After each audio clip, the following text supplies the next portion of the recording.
Hi there, and welcome to a National Park Service webinar focused on biological control on the landscape level. I'm Cass Bismeyer with the Biological Resource Division, and I run a community of practice called Connected Conservation. So if you're tuning in from our C2 group and larger community, thanks for joining us. And then Jim, can you talk a little bit about IPM?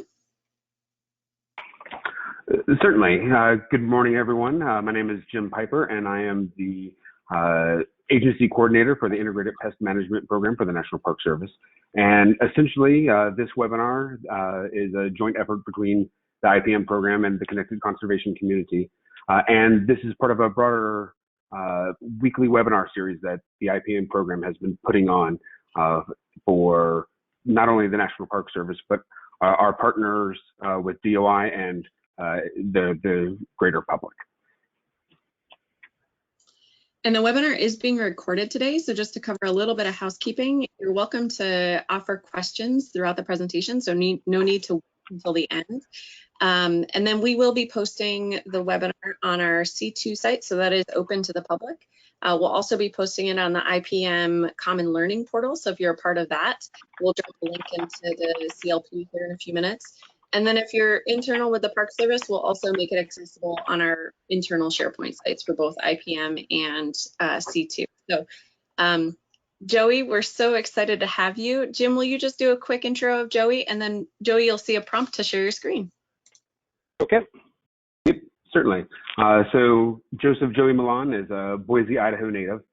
He graduated from the College of Idaho with a BS in biology and the University of Idaho, where he completed his master's in entomology. Upon completion of his master's, Joey began working at his present position as a biological control specialist with the Bureau of Land Management. At his present post, he serves as the interagency coordinator for biological control, assisting weed control practitioners in their integrated weed management approach by providing technical assistance and monitoring of past releases, as well as organizing new collections and additional potential release sites. So with that, Joey, we'll turn it over to you. Great. Thank you for the introduction, Jim. And Cass, thanks for having me. Can you guys see my screen okay? It looks great. Yep. Okay. Okay. So yeah, I'm going to talk to you guys a little bit about some landscape level biocontrol projects we've been working on for quite a while now. As Jim mentioned, I've been with the BLM for quite some time, almost 2 decades at this point. And we're going to talk about some things that I think might be prevalent to both of these groups, and hopefully we're on our track. Please ask questions along the way, and this is kind of meant to be sort of more of an interactive approach than anything else. But I'm going to talk about kind of how biocontrol works, what agents are on the horizon, biocontrol in theory and practice, how we go about identifying potential biocontrol agents, because the number one question I get from the general public and actually agency folks too is how specific are these biocontrol agents? Are these things we have to worry about going forward? So we'll talk about how that whole process works, and then permitting and the approval process. This involves NEPA, as most of you folks on the call deal with. The species of interest and additional agents in the pipeline, and then lastly, integrated pest management and biocontrol and how this kind of fits into that framework. So what is biocontrol in theory and practice? Biocontrol, classical biocontrol, is sort of how we typically define biocontrol in terms of how I work with it. And that's very simple, using a non-native insect or pathogen to control another non-native. This has been done for over a century in lots of places. Some familiar examples for you guys might be Australia and Cactoblastis cactorum, which kind of took out that whole prickly pear situation in Australia. And in the US, we've had a lot of success as well. We also have conservation biocontrol, just to kind of round out what else you can use biocontrol for, find conditions to favor natural enemy survival. We've also used augmentative biocontrol, and that's sort of using biocontrol as a biopesticide, because with a lot of the pesticides we all work with, they have labels, and on those labels, they specifically have guidelines for how quickly or how close you can get to waterways and things like that. There are no labels when it comes to things like that for biocontrol. And then we've got cultural, and that's sort of where we differentiate classical biocontrol with sort of macro biocontrol that you can see in the lower right-hand corner of the slide, i.e. goats, sheep, things like that, major grazers, or targeted grazing with cattle.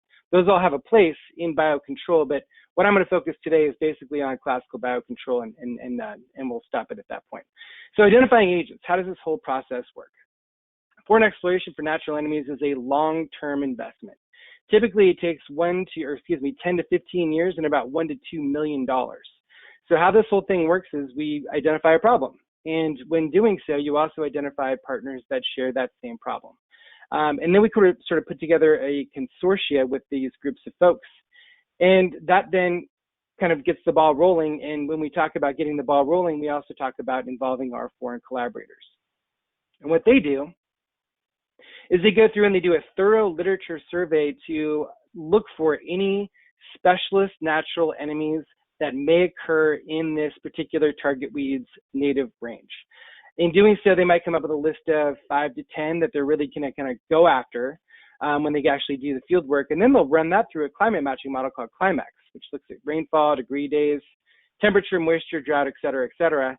And then they'll kind of limit their areas where they're going to do the exploration to those specific spots that match geographically and climatically to areas where we have problems in the U.S. Then they'll take into consideration season, habitat, soil type, and all this happens before they ever go out and actually do any of the field collections. So what do those field collections look like? That's the fun part, the part that I don't get to enjoy, but a lot of our foreign collaborators do, and they do so because they know the land, they're native, they live there. So when they go out and they do the field collections, they're looking for that original list I mentioned, like the 5 to 10, but then they'll also go through and they'll look for any things that look kind of different and new. They could be new to science, and a lot of times that this is not the low-hanging fruit. These are the things that are feeding on the roots, or the things that are cryptic, or things like that. And they'll bring all those field collections back to the laboratory, and they'll process them through the whole rearing process there to do a couple of things. Number one, to figure out how to rear them in large quantities so they can actually do the testing that needs to be done, which I'll talk about in a second. And then also to make sure that they rid those potential candidate biocontrol agents of any parasitoids or things like that that might impact their efficacy in the field if they are approved in the U.S. for a biocontrol agent. So how does this whole thing work? With classical biocontrol, what we're doing is we're focusing on simple plant-herbivore interactions. The advantages are it's target specific. A lot of times, a lot of these biocontrol agents are even biotype specific, and we've got multiple examples of those. Another benefit for us as land management personnel are that it's continuous in action. We have areas where we don't get to go back to every single year, and with a lot of herbicides, you really do have to keep on top of it and go back year after year until you have, at least with a lot of the definitions I've heard, 3 years where you don't have any of the target weed you're going after present anymore. And at that point, you can actually say it's eradicated. Now, of course, that also depends on the seed bank viability and what you have already in the seed bank. But this is continuous in action. This will do a lot of good for you when you can't go back to a specific site. It is long-term cost effective. Some estimates show that for every dollar you spend on biocontrol investment, you get about $18,000 on your return. This compares to about, for every dollar you spend with herbicide-only programs, you get about $2.50 on the return. So you can see that biocontrol or incorporating a portion of biocontrol into your IPM program is probably a good idea. It's gradual in effect, and a lot of folks might see this as a disadvantage, but when you think about how these invasive species become established in the first place, oftentimes it's with some sort of a disturbance. When you go back in and do an herbicide control or a mechanical control or things of that nature, you probably are also introducing another disturbance into the system. When it's gradual in effect, you give the native seeds time to reestablish on their own without introducing another disturbance. It is generally environmentally benign. It is self-dispersing even into difficult terrain. We have some biocontrol agents that can go upwards of 50 miles a year. It's pretty hard to treat 50 miles a year for almost no cost without using just biocontrol. So disadvantages, the flip side to that gradual in effect is protracted time until impact is likely or visible. A lot of folks, when they work with invasive species, they want to have what I call the Roundup effect, where you spray it and you watch it keel over and you raise your hands in victory and you go about your merry way. Biocontrol is not that. Typically, a really good biocontrol agent will take anywhere from 3 to 7 years. Some of them that we work with take on average of 20 years. So it kind of depends on what your objectives are in terms of what you should use for this part of the IPM process. Uncertainty over ultimate scale of impact. Now, there's two sides to this coin as well. We have some biocontrol agents that have been out there for years, and they're established, they're on site, they persist year after year, but they're not really having an impact on the target weed. Now, this is sort of a paradoxical situation from a biological perspective, because what you're doing is you're adding something else to the food web, if you will. And in doing so, you're also potentially altering the food web in potentially a deleterious way. So this could be a bad part of this whole introduction. Now, the flip side of that is we have some biocontrol agents that are profoundly effective.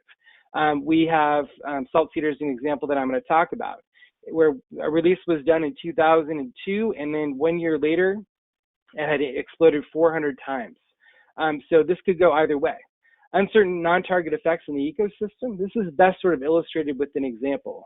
Spotted knapweed, one of the knapweeds in the knapweed complex, has about 13 biocontrol agents that have been approved for release on that specific species. Now, several of these overwinter in the larval stage in the seed head. They mine the seeds, they greatly reduce seed set viability and the overall seed bank. But a lot of the populations where spotted knapweed is prevalent occur in snowpack areas where the snow gets quite deep. Typically, spotted knapweed is about 3 to 3.5 feet tall, and the snowpack can be, 2.5 feet tall. Well, for example, the deer mice population in Missoula, Montana figured this out, and they found a protein buffet on top of the snowbank, and their populations increased 85% in 1 year. So what is the uncertain non-target effect in this whole thing? Well, that is, like I said, an alteration of the food web. And the scare here was hantavirus, or an increase in hantavirus, because the deer mice population increased at such a rapid clip. So this is something that we consider, but it's really tough to predict when it comes to going through the approval process in biocontrol, which I'm going to talk about in just a minute. It is irreversible. The reason why it takes 10 to 15 years and $1 to $2 million is because we know once we do a biocontrol release, we are essentially opening up Pandora's box.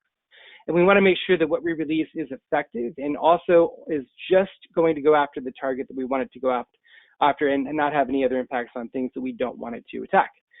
Not all exotic weeds are appropriate targets.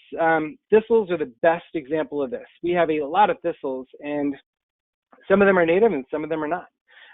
Inevitably, Canada thistle is the top requested target for biocontrol, but it's also the hardest one because we have so many native Seresium species. And it's really tough to find a specific biocontrol agent for something that we have a lot of native congeners of. Will not work in every weed in every setting. We have ideal best management practices for biocontrol. If you go by the book and you do a biocontrol release exactly as best management practices suggest you should, sometimes biocontrol might not work. This is all these things, science experiments in and of themselves. So it's really tough to adequately hypothesize what's going to work and what won't. And so these are things that you should know going in. I also throw this slide up there for every talk that I do. I don't want you to think that biocontrol is a silver bullet.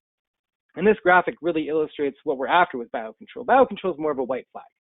So what you see on that top portion of the slide, top left, is the invasive species plant population, and it kind of vacillates up and down depending on the time and the year, and that correlates to precipitation and things like that. But what you'll also notice is it's never really static. So what you see in that pink circle is where, in this hypothetical, you do the initial biocontrol release. And what you can see, if you continue this graphic, ideally, the biocontrol agent will meet the invasive plant population at its apex and kind of reduce it below those threshold numbers. The damage threshold is that big red bar across the middle of the graph there. If the invasive plant is above that damage threshold, you're probably going to be hearing a lot about it, and it's going to be one of those issues where management's going to want to take action.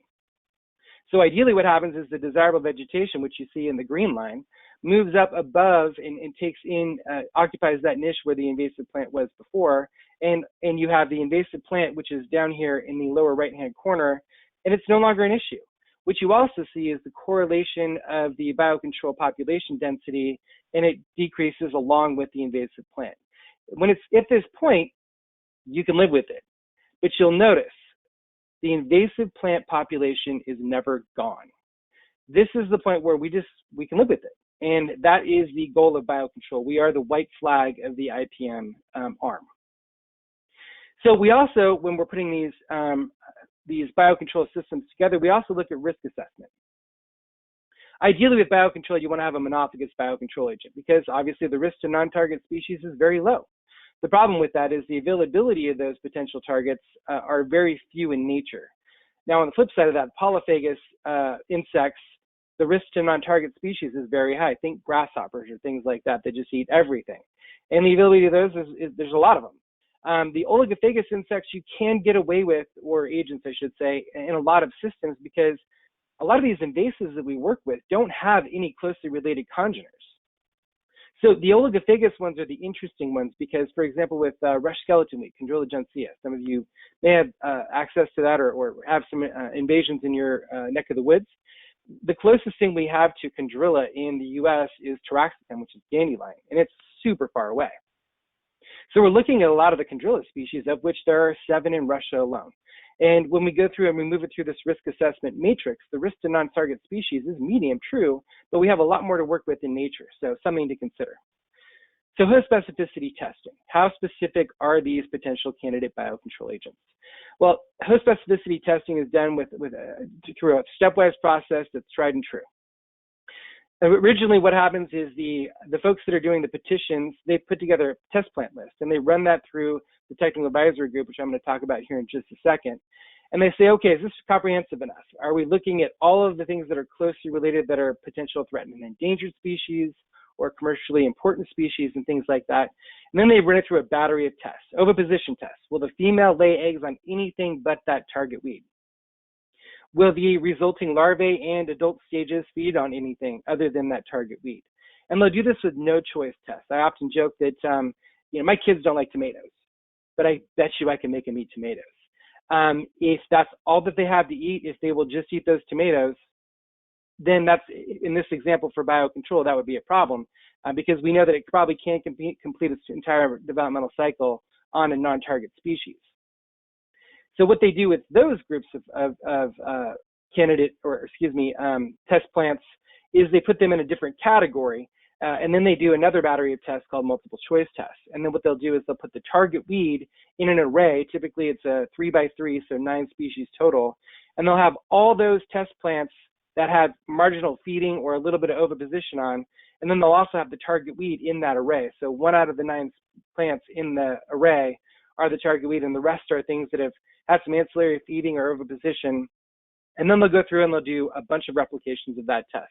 And if 99.999% of the time the target weed is the one that's gone after, it's probably going to be a pretty good candidate biocontrol agent. And now we're getting into chemical ecology and a whole slew of other testing processes that are showing a lot more of host selection behavior, which is something that we have not looked at as far as examining what a candidate biocontrol agent might look for in time and space in nature, which is a lot more indicative of what might happen if some of these target weeds and test plant lists grow sympatrically. Then they'll examine the results and they'll send it to this group right here, the Technical Advisory Group, or TAG. It was established by the USDA and USDI as an unbiased advisory group. Essentially, every acronym you can think of has a seat at the table. It's composed of 15 governmental agencies. And we also include reviewers from Canada and Mexico because, after all, these biocontrol agents really don't care about geographical boundaries at all. Reviewers concentrate on 4 main areas: taxonomy of both the plants and the candidate biocontrol agent. We've had some issues in the past before our genetic tools were such that we could really fine-tune what we were looking at, but we've had a lot of cryptic species, and I can talk about that more specifically after this. Then they'll go back through and they'll look at the test plant list, and they'll do it initially, as I mentioned. Then they'll also do it when the petition is actually submitted to the tag. And in that 10 to 15 years, oftentimes a lot of things change. So the test plant list that was comprehensive 10 years ago might not be so comprehensive due to some taxonomical changes or things like that in the interim. Then they'll look through the host range test and look at all life stages, meaning the adult stages, all the larval instars, all the things. And then they'll look at the impact of the non-target plants. And this really is the nexus of where the testing looks. If there is any ancillary or non-target impacts to any threatened and endangered species, these candidate biocontrol agents are automatically axed from consideration without additional further tests. And we have some examples of this happening in the recent past, but for the most part, that was the axe for any candidate biocontrol agent. If you look at the multiple choice tests, the multiple choice tests are very conclusive, and they show without a reasonable doubt that just the target weeds, even when the no choice tests have shown that there was some ancillary feeding on some of the non-targets, that just those target weeds are the ones that are gone after in testing process, it's probably going to be a pretty good biocontrol agent. But this is the part that takes anywhere from 10 to 15 years, which gets us to this part, and that's the permitting process. So if you look in that upper left-hand corner, that pre-release research is the lion's share of the time that it takes to get these agents established or ready for the petition. So this is sort of the acronym page, so bear with me here. So that 10 to 15 years is in that pre-release research phase, and then the petition is submitted to the technical advisory group. If TAG approves, then it goes to the right there, and you see that box that looks at the APHIS PPQ Animal Plant Health Inspection Service, Plant Protection Quarantine, which is basically the environmental safety arm of biocontrol. They're sort of the EPA's version for biocontrol when it comes to herbicides. If TAG does not approve, then it goes back and there's a continuous feedback loop up to the left where you look at pre-release research once again. And that means back to the drawing board. You forgot a few things. We need some more plants tested. The science doesn't look sound. But if APHIS PPQ says this looks pretty good, then they consult with every single state, which has a state plant regulatory official. Those are generally housed within each state's Department of Agriculture. And then an EA or an EIS is put together, and if the EA is successful, you get a FONSI. And then they can do permits that are issued by APHIS PPQ to individual states. Those are called 526 permits. This is another point where there's a feedback loop. If during the environmental assessment or EIS process, it's determined that this is not a very safe biocontrol agent, which has happened, then it goes back to the drawing board. And we kind of move to the left there again. These are all safety circles, and this is a lot of red tape. So the US process typically takes this whole permitting process. Once you do the research, typically takes about 1 to 2 years in the US. And that's for good reason. Our system, our NEPA system, our Endangered Species Act, APHIS's, their ethos is such that it's basically, it has to just attack the target weed and nothing else. We do not take risk into consideration. That's different than other countries. For example, in New Zealand, this whole permitting process takes about 33 days. So there's a lot more steps involved, a lot more red tape involved, and I think that's for good reason. We don't have any instances before 1973, when the Endangered Species Act was founded, of biocontrol going after anything that was not a target weed. So we're going to switch gears from the permitting process and the getting a biocontrol agent approved process to kind of talk about the implementation arm of biocontrol. And I'm going to start that with sort of BLM's approach, because I think that BLM is in a lot of, is where a lot of agencies are currently. We were there about 15 years ago. We sort of initiated a biocontrol specific program in 2005 as part of an IPM approach, obviously. It was originally started out of the Boise district here in Idaho, and now it is regional in scope. What I quickly learned throughout this whole process was, when you talk about biocontrol, you can't really look at borders. And I was given a lot of freedom and flexibility to grow the program, and that's just kind of how it morphed, and that's logically how it should be. So BLM has also funded a lot of projects that are BLM specific, and I'll talk about some of those here. We've also pioneered a lot of monitoring techniques that I think would be beneficial to most of the folks on this call. So currently we've got 8 systems that we monitor for as active biocontrol programs. We're also doing pre-release monitoring for those 4 systems down in the lower right-hand corner. These are all agents that are kind of in the pipeline or up above the currently monitored biocontrol. These are things that we have really good really good biocontrol agents for. We've got a long history of working with these. And I'll talk about some of these specifically because I was kind of given some direction in terms of which you guys might be interested in. But we're not going to talk about all these, because I don't want to bore you to tears, but there'll be plenty of time for questions at the end if you guys have some specific system questions. So as I mentioned, Canada thistle is one of the top requested targets annually. And within NPS, Jim was kind enough to give me some numbers, and there have been over 1,300 pups, and only 8 biocontrol agents have been released within the national park system. So what does that mean? That means that biocontrol is probably being drastically underutilized. So just to kind of set the table for what's possible with Canada thistle, the 2 established and approved biocontrol agents for Canada thistle are Hydroplantis latura and Urophora cardui. And this was the subject of a 2014 University of Idaho master's project, where they kind of looked at, okay, are we spending, because these are tough agents to work with, admittedly.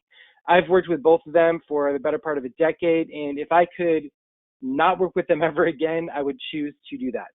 So we were kind of wondering whether or not it was worth our time. In the conclusions of the masters, it was found that Canada thistle is not negatively affected by biocontrol agents at all. These ones in particular. Instead, intraspecific competition and interspecific competition by perennial grasses had a much more significant effect, while those were pretty weak. So let's pause just for a second, and I will tell you that I've given both of these biocontrol agents to a number of folks, and the next year I've been told, man, this Canada thistle biocontrol agents worked like gangbusters. It was amazing. I put them out there, and the next year Canada thistle was gone. So we've been kind of all scratching our heads within the biocontrol community, wondering what's going on. So turns out there is something else going on, and Colorado Department of Ag is all over it. They're looking at studying Puccinia punctiformis as a biocontrol agent. A little bit about this guy. It was an inventive, which meant it came over with Canada thistle in the 1800s. It's been occurring naturally ever since then. Not much is known. As with most rust species, it is very affected by climate. So we thought, well, let's see if we can kind of work with this and sort of overrun the system with rust to see what might happen. So this approach was deployed in 2018. And in 2019, they'd already built up enough Canada thistle rust to collect 35 tons of infected material. And Colorado basically sent it out to everybody who's interested. Since then, we've had massive release programs in 2020, and we've got that planned for 2021 as well. And the results are very promising. Those Canada thistle sites that just disappeared out of nowhere, turns out they've got systemic rust infections. So we're working with those rust infections and building up those populations so we can kind of deploy those on a much more effective and broader scale across all landscapes. So if you do have Canada thistle, my guess is you do, since it's established in all 49 states. I don't think Hawaii has it, but everybody else does. Please let us know, because we're looking for collaborators, and this is one that I'm pretty hot on. I'm excited by the results that we've seen in the field so far. Leafy spurge is another candidate or target biocontrol project that we've been working on really effectively since about the 70s and 80s. So for National Park Service, they've had over 400 pups and only 4 biocontrol agents over the last several years. So there's 2 agents, or when I say Apthona, I'm kind of considering those all as one agent, but as you can see in the lower part of this slide, that's not necessarily the case.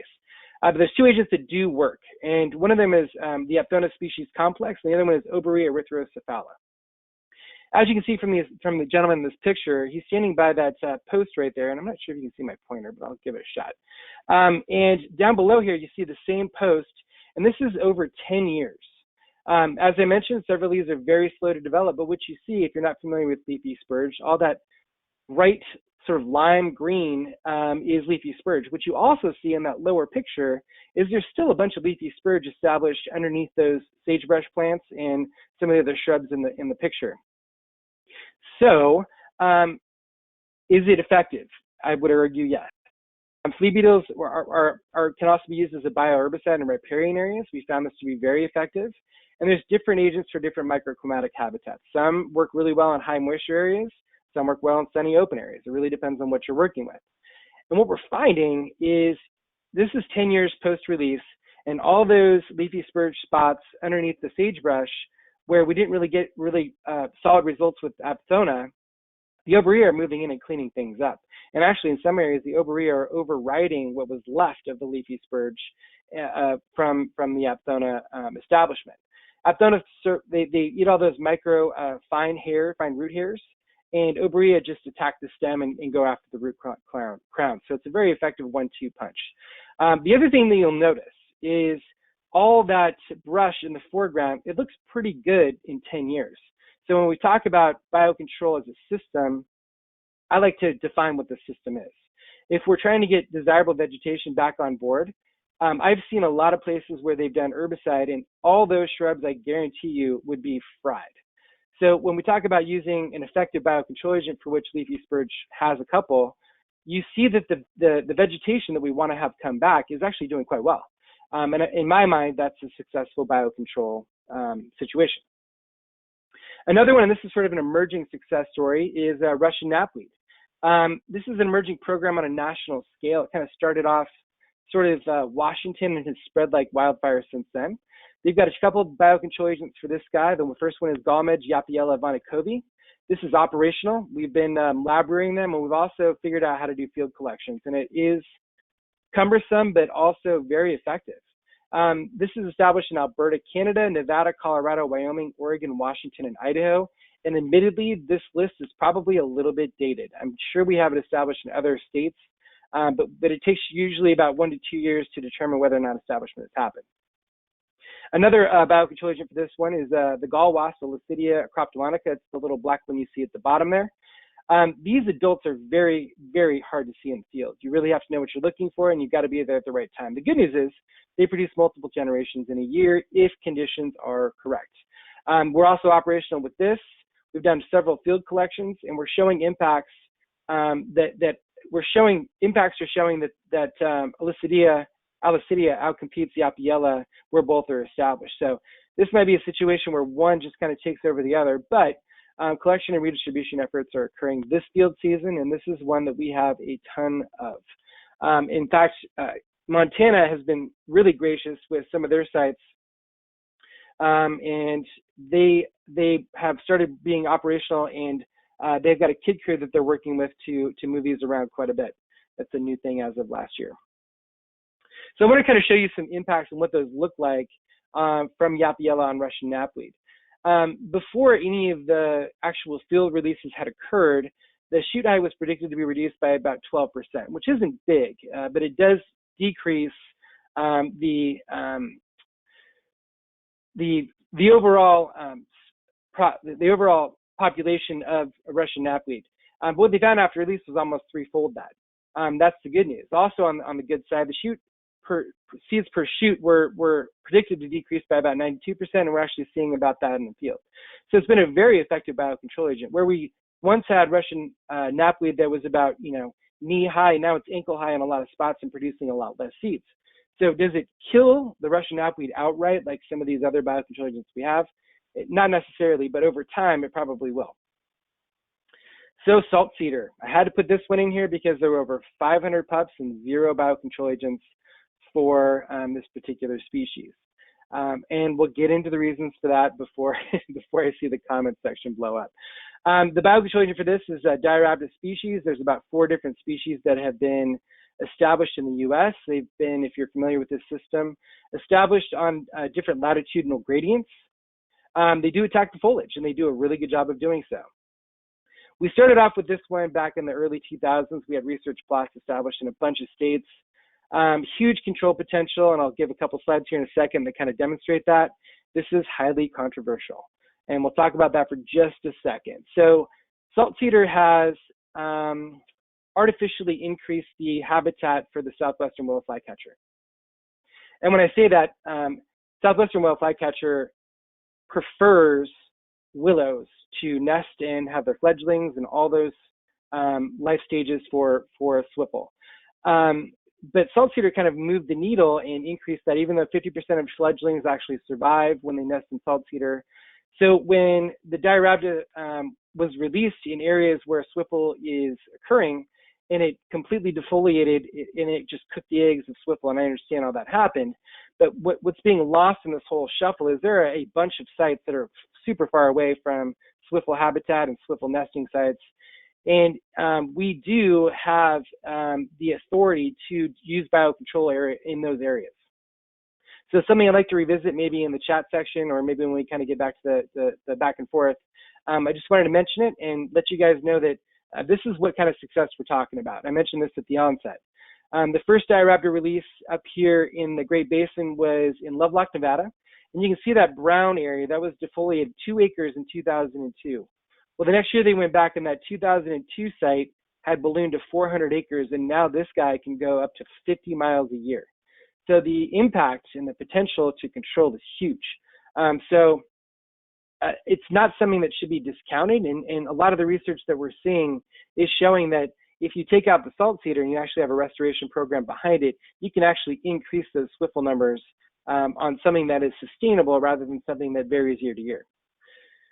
So that's kind of the 4 focus species I wanted to discuss specifically. We're going to kind of move and switch gears here in a second. I didn't want to part this part of the conversation without also just listing all the species that we're working on within the biocontrol community. And this is not all of them. This is a subset of them that I thought you folks might be interested in, and just to kind of get the juices flowing for some of the conversation that might happen after this presentation. This is something that a brief list that I thought might be of interest to the group. So to switch gears, the question I always get asked is, how do you know if what you're doing is effective? And when I started this program back in 2005, I can honestly tell you we didn't know. We had a couple of anecdotal studies, and there's been very few follow-up studies post-release, because a lot of times the folks that did the initial research didn't follow it into the field. So there was a disconnect between getting the biocontrol agent released and actually doing the implementation component.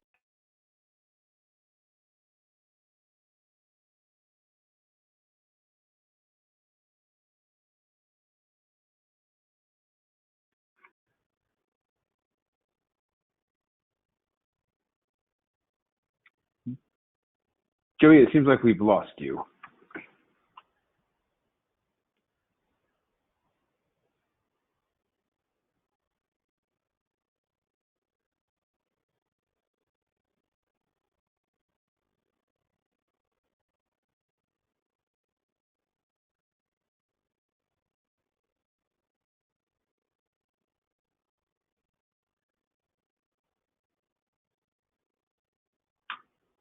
Joey, can you hear us?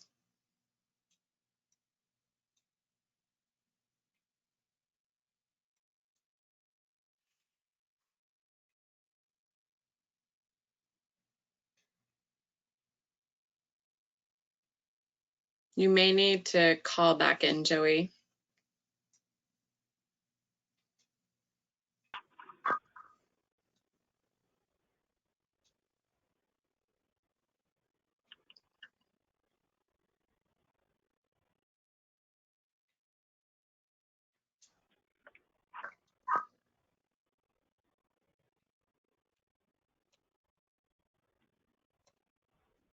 Still no audio. Although it sounds like we might be able to hear computer movement, like when you move your mouse.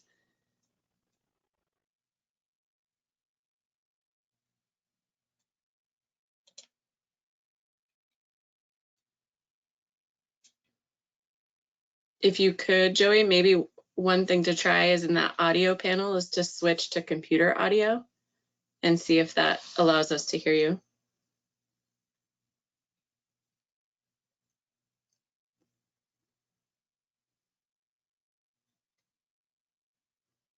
Sorry, folks, about this. We'll figure it out probably just in a minute. Can you hear me okay? Yep, we can hear you great. Sorry, my phone got disconnected for some reason. We'll continue on. No problem. Okay. So what I was saying is the standardized impact monitoring protocol was a way for us to kind of figure out what was happening on the field with not with just before and after pictures, but also with sound data. So we put this together back in 2006, and we put together a user-friendly protocol that included an educational 2-page leaflet that you see here on this picture. This was designed to be a simple monitoring form that was citizen science friendly. It had a 45-minute time requirement once per year, so a lot of folks get these biocontrol agents for free, and they ask, what's my commitment or how much does it cost? And my response was, you already paid for it. You know, that's what taxpayer dollars are for. But if you can give me 45 minutes once per year, we'll call it even. Designed to take, as I mentioned, once per year. We did a bunch of training and workshops. what we found was the crux of the whole thing was getting those monitoring forms back. They inevitably ended up in drawers or in garbage cans or whatever. So we didn't get the data that we were hoping for, and I had to pester people. It got super annoying, and so we came up with a way around it. And before we get into what that looks like, I want to kind of give a plug for the app that we put together. It's constantly being updated, and you can go to ibiocontrol.org and get there. That has agent-specific information, host plan information, world catalog, all the way down the line here. But the thing that we're most excited about is the SIMP app itself. And the app is designed to be super easy to use. I handed it to my 8-year-old at the time to beta test it, and we found out that it was easy enough. We joked that it was built for BLM employees, and if BLMers can do it, anybody can do it. So what it looks like is, obviously, it is GPS enabled, and the GPS in your phone, which everybody has, and a lot of folks didn't have access to GPS units when we kind of started putting this together for one reason or another. Within the agencies, I know that's not necessarily a problem, but all of our collaborators from a citizen science perspective may not have had the access that we had. So the general information, we had location information that was automatically populated, and a bunch of other things were as well. And you kind of work your way through this whole sort of general information until you get to the frames themselves. And the frames are designed to be pretty simple to use. So these frames have drop downs, and we've got target weed percentage, other weed percentage, forb shrub, perennial grass, where we differentiate annual grasses with other weeds versus perennial grasses, bare ground, litter, moss, and those all had to add up to 100%. This was a bone of contention with the Forest Service, but inevitably we kind of came to a conclusion that's the best way to do it. It was the simplest. And then lastly, most importantly, we had some biological control specific information. And that looked at insect counts, and you can see all the systems that we have in place that are denoted up there. And we also had, you can see on the app, an easy place to go for questions should you have any in the field. And when we did this, we were able to come up with an easy way to have all this information automatically populated into a map. This is sort of a general area. You can see Idaho's we were the beta testers, so there's a lot more sites here than there are in other areas. SIMP is currently being deployed in, I think, 17 states and 3 countries at the moment. So we're kind of taking off. And it's nice because not only do you have the site-specific information, but you can, if you're not too GIS savvy, also dive into the specific data and look at sites, your sites or somebody else's sites, what have you, to access what's happening on the ground. And there's some built-in applications to kind of put some maps together. And I'm going to talk about some of those tools within the website very quickly, because I know once we get to the data portion, most of these eyes glaze over. So very simply, you can run queries that look at the tallest stem versus the number of stems over the years. And you can look at what sites are doing. So if you remember ideal biocontrol results, this almost kind of mimics what we're hoping for. Although if you look at that 2019 data point compared to the 2007 data point, they're pretty similar. But if you dive a little deeper into the same site, the insects are the green bar, or the green data points. The purple is the height of the tallest stem, and the green is the number of stems.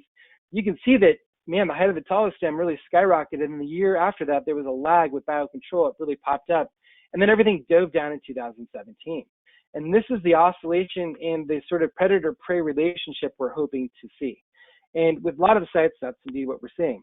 And then you can get super busy and throw all the data up there, and you can kind of look at the classes of data, look at the target weed, how that kind of changes over the years, combine them with other weed. Are you getting at the site your management objectives, or is something else moving in the target weed's place?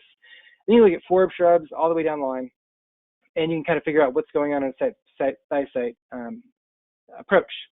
So we're also hoping to use this as more of a post-release analysis tool. We've actually had a couple papers come out that utilize these data because they do provide evidence of biocontrol impact that can be long-term in approach. And that's the key. The key is not necessarily what you collect in that 45 minutes once per year.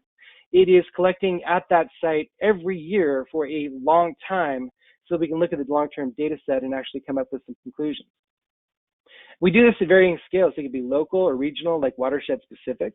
And we also evaluate this with other environmental factors like plant community composition, precipitation, elevation, that might be affecting those weed populations.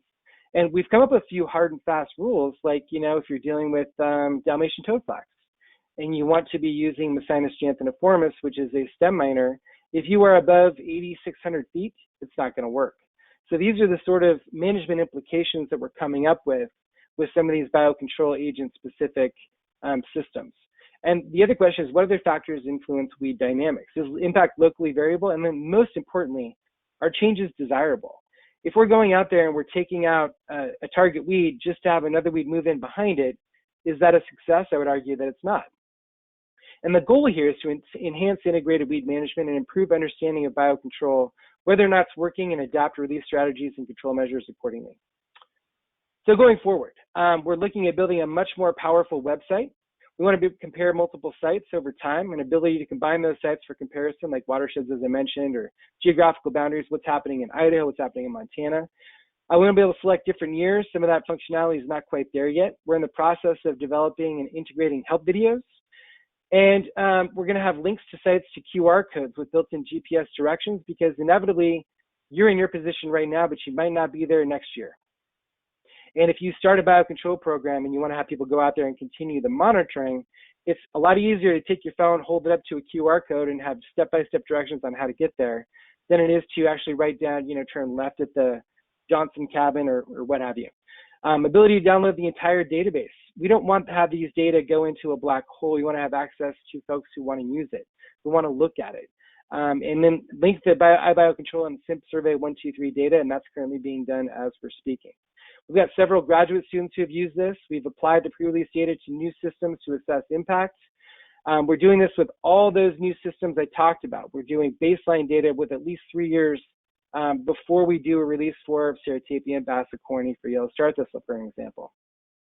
And then we're using these data to look at a cost-benefit analysis and justify continued funding for new biocontrol agents, or justify a new approach. Because if biocontrol is not working and there are not viable biocontrol options, it'll be good to know that information too. And this whole goal is to go beyond before and after pictures, because as you can see from the photos at right, they are powerful, and pictures worth 1,000 words.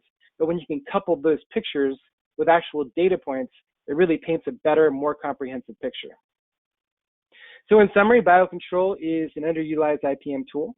The science behind biocontrol is sound. We've got host specificity testing that is top notch.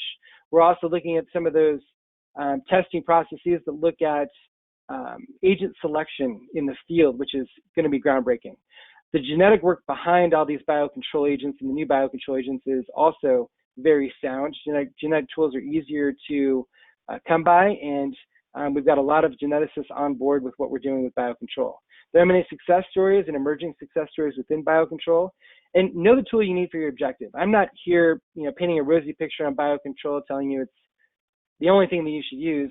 If you want eradication, biocontrol is a terrible option. But if you want to control or contain a weed infestation, and there are very successful biocontrol agents to help you do that, I would highly recommend utilizing biocontrol as a method to do just that.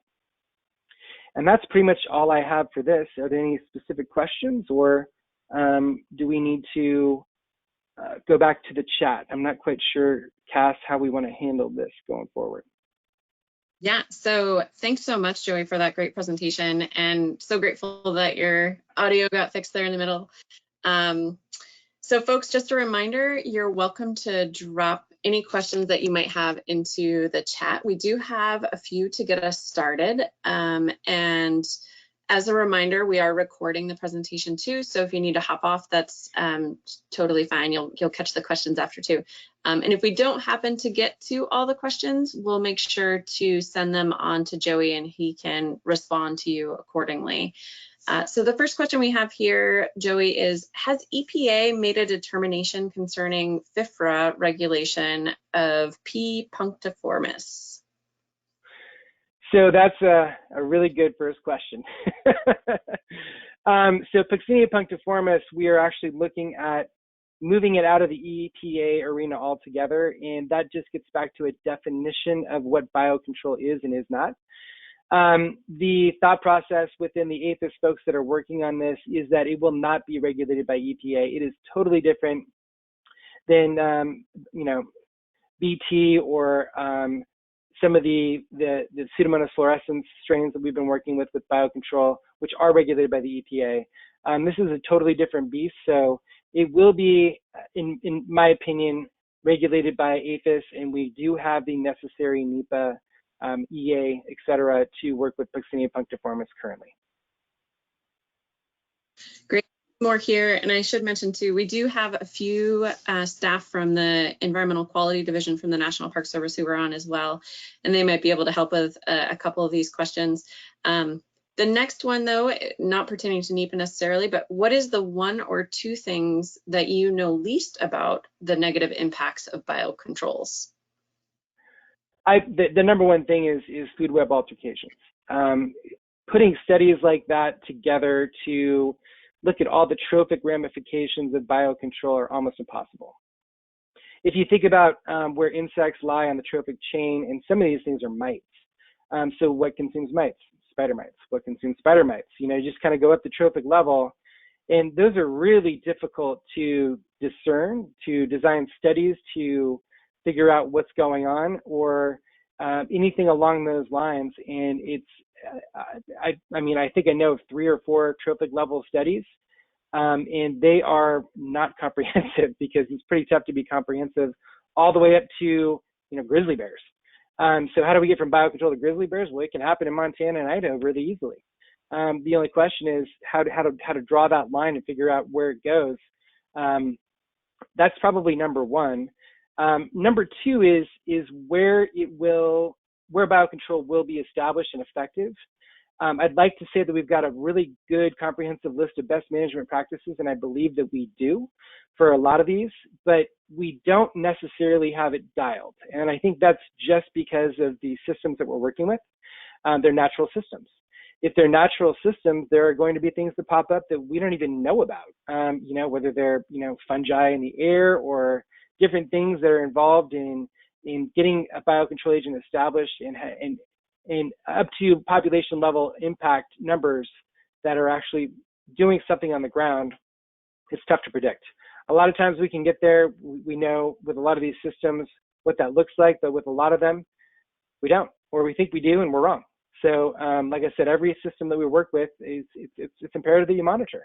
If you don't do the monitoring, you don't know whether or not what you're doing is working, and you don't necessarily, you're not able to continue to inform the folks that are doing a lot of the biocontrol implementation work in terms of what's going to work and what's not. Great. This question is pertaining to NEPA. What level of NEPA compliance do parks need to complete to release biocontrols? And again, Joey, if you want Lindsay and Michelle to tune in here, just say so, and I think they can just unmute themselves. But yeah, I think I'll let them kind of take that, and if it's okay, I'll kind of chime in at the end and discuss what BLM has done to make sure that we're NEPA compliant. But you guys probably have your own set of rules and regs, so feel free. So right now, parks cannot use a categorical exclusion for this. So if you want to, release a bioagent, then you need to either do an EA or an EIS. But in this case, I think one tool you really want to look at is adoption, since other federal agencies like BLM have already robust programs. You could potentially adopt an EA or an EIS for this action. And if you want to do that, you should definitely reach out to your regional environmental coordinator to discuss how to do that and whether it's appropriate.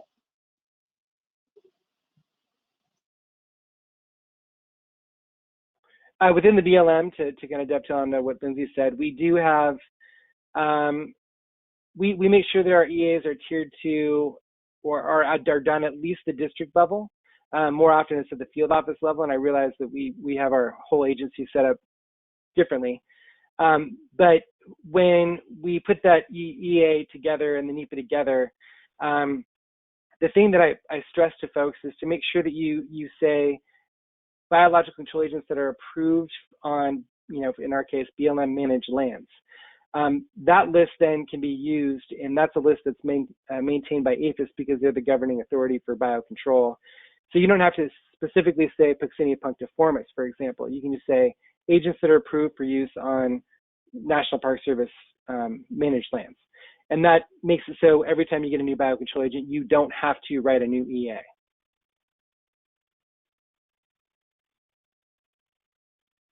Great, and I think we have time for at least one more question. We have one in here. How is the life cycle of the biocontrol agent impacted if eradication of target species is realized?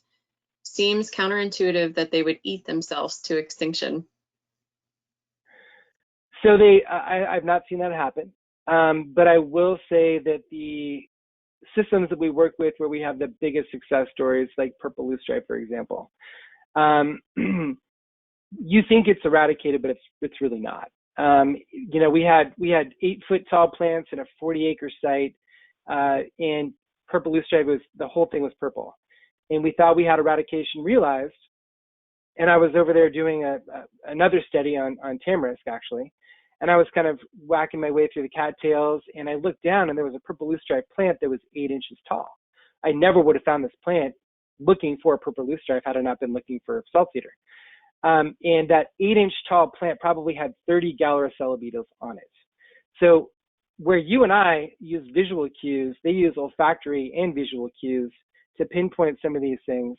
And I would hazard to guess that it's never going to be eradicated. Now, if you're asking if you can put an eradication program together coupled with biocontrol, that's a different question. And what that looks like is really timing of the herbicides. It can be done. It's been done several times. But if you want to, depends on what biocontrol agent you're working with and what target weed you're working with and what herbicide you're working with. But they can all be coupled together and married to the point where you might be able to achieve that eradication objective. I've never seen it done, but theoretically it could be done.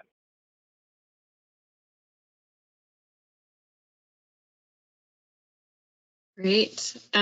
Gosh, thanks again, Joey, for sharing your wealth of experience and knowledge in this arena. Jim, do you have any closing comments? I just also wanted to thank Joey for his time and expertise and for presenting this as part of the combined IPM webinar series and connected conservation community. Well, thank you both for the invitation. It's been fun. Sorry about the technical difficulties. No problem. Well, thanks again, folks, for tuning in. We will post the recording on the various sites that we had dropped into the chat. That'll probably happen sometime later today. And if you do have any outstanding questions, feel free to reach out to any of us. We'll get you in touch with Joey and we can go from there. Okay, thanks everyone. Enjoy the rest of your day.